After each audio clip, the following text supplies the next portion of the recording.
He suffered under Pontius Pilate. And so we can easily assume that Pontius Pilate was a very bad guy. In general, he comes off in most portrayals as some kind of pathetic, moral weakling who just could not quite stand up to what he knew was right. But that's not the whole story about Pilate. His personality is more complicated than that. We hear in the biblical account itself that he did have some good intentions.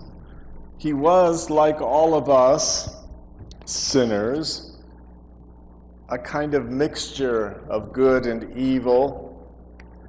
He was conflicted, as we often are, and he was limited in what he could do by the realities of his situation. And notice that Pilate's behavior was not all that unlike modern politicians. Politicians are by nature pragmatists. They do what works, and that requires compromises. And in fact, politics is by nature about compromise. And that in itself is not a bad thing. And Pilate was a typical politician. But more than that, Pilate's story is not only similar to that of other politicians, but similar to most everyone's story. As we look more deeply into Pilate, we discover that we can be, and likely are, like him, a lot like him. In answer to the question of the title of this sermon series, Were You There? We can answer yes, because we can identify with Pilate. I mentioned he was a mixture of things, just as we are. Pilate actually showed some good intentions, and he tried hard to bring them about, as he tried to discourage the crowd from demanding the life of Jesus, offering a lesser punishment. Now, like Pilate, many people have the best of intentions, but the pressure of the circumstances forces them to pathways that are not of their choosing. Sometimes they may be put into a position of choosing between two evils, neither of which they feel right about. Like a parent struggling to deal with a wayward daughter or son. On the one hand, not wanting to condone their behavior, but on the other hand, not wanting to ruin their future relationship, trying to find some sort of middle ground, some compromise. Or like the store owner faced with a choice between laying off very hard, faithful workers or closing down the whole store due to economic conditions. And as a pastor, I have heard countless stories from people, Christians, that mirror the experience of Pilate in their complexity. TV soap operas, I think, are nothing compared to some of the stories, real life stories.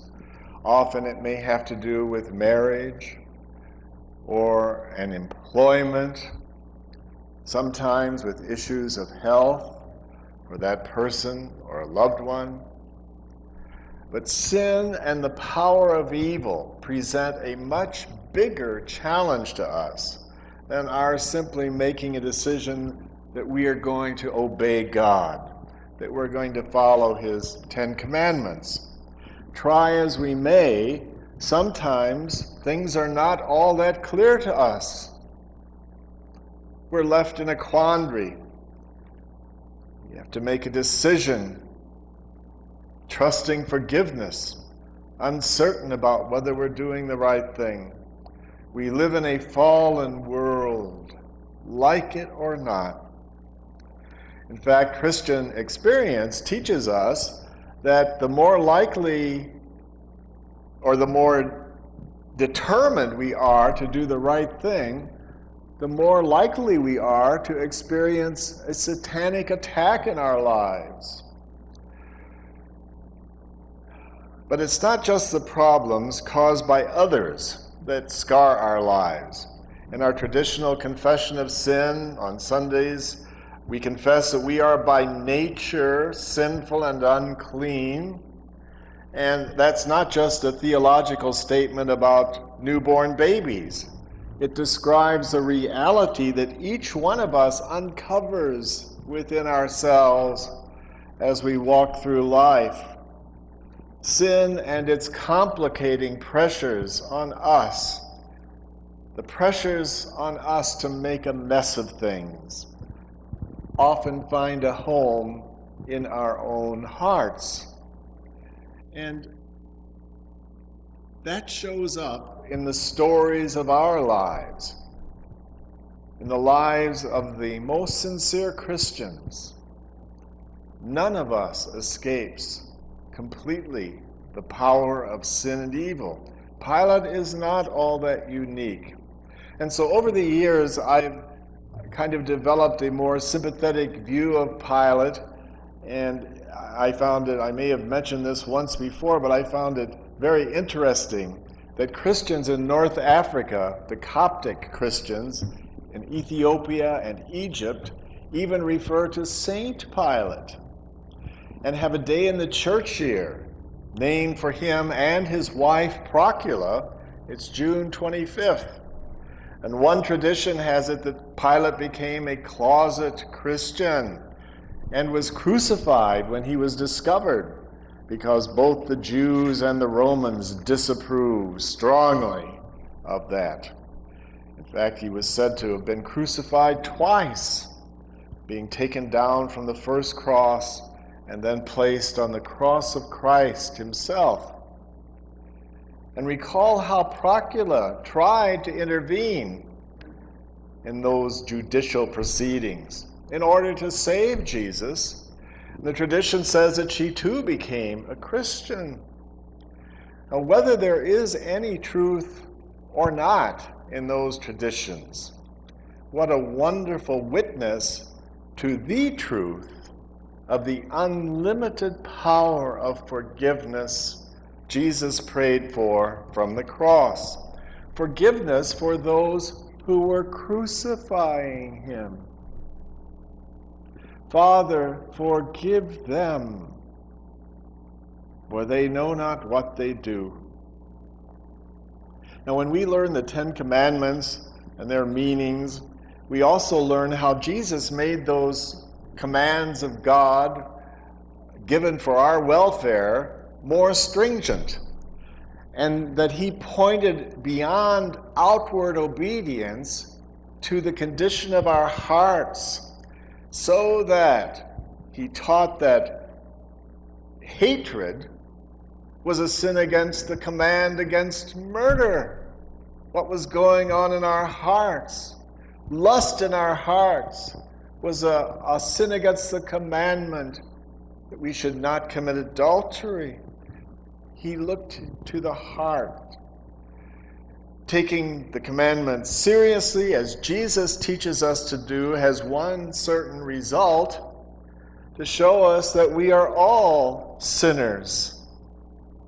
That no matter how hard we try to do what is right, we will not succeed on our own power. The very first commandment of all, which requires us to love God with all our heart and soul and mind and strength, is a basis for carrying out all the rest. And none of us can claim to keep it. Too many priorities become God for us, competing with the true God to govern our lives, actually competing for our love in some ways, demanding our allegiance. So the chief purpose of the commandments becomes their use as a mirror for us, to show us our sin, something critical to recognize for our salvation. Words of Jesus himself when he was asked why he ate with despised tax collectors and sinners. It is not the healthy who need a doctor, but the sick. For I have not come to call the righteous, but sinners. And the sin which the law of God reveals to us is much deeper than those little slips that other people may notice. It's more than just letting a curse word suddenly come off our tongue if we stub a toe that already has an ingrown toenail.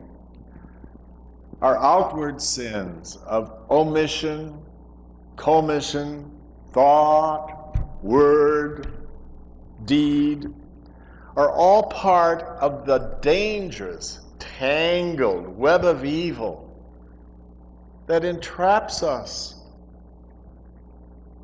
Like that which happens when one lie leads to another. And we have a kind of sickening feeling in us that we are trapped. All those outward sins are really signs of a deeper problem, a pervasive illness or sickness, a fatal spiritual disease that afflicts not only us, but the whole fallen world.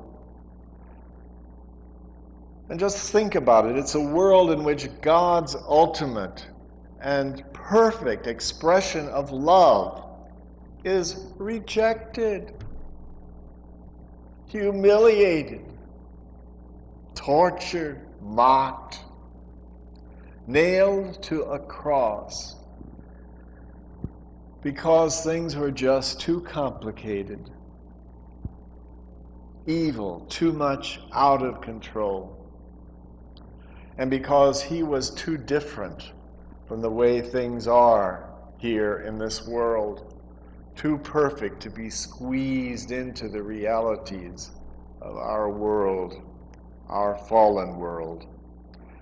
And such is the power of sin and evil, and all of us participate in it one way or another, willingly or sometimes unwillingly, knowingly and sometimes unknowingly. So instead of reading crucified under Pontius Pilate, the creed could just as well have read crucified under us. Our condition was the ultimate cause of Jesus' death on the cross. He went there because of us and for us. When we allow the law of God to show us our true condition, then we are ready to receive the remedy, the word of grace, which comes to us from Christ's lips himself. It's a word that is big enough even to forgive the sins of Pilate. And that word of grace is also big enough for you and me. For whatever complicated, life-destroying web of evil has entangled us and is attacking our life with God. It is for us, for you, in the words of the psalmist, to receive by faith, as far as the east is from the west, so far does he remove our transgressions from us. As far as the east is from the west, they're gone, left on the cross forever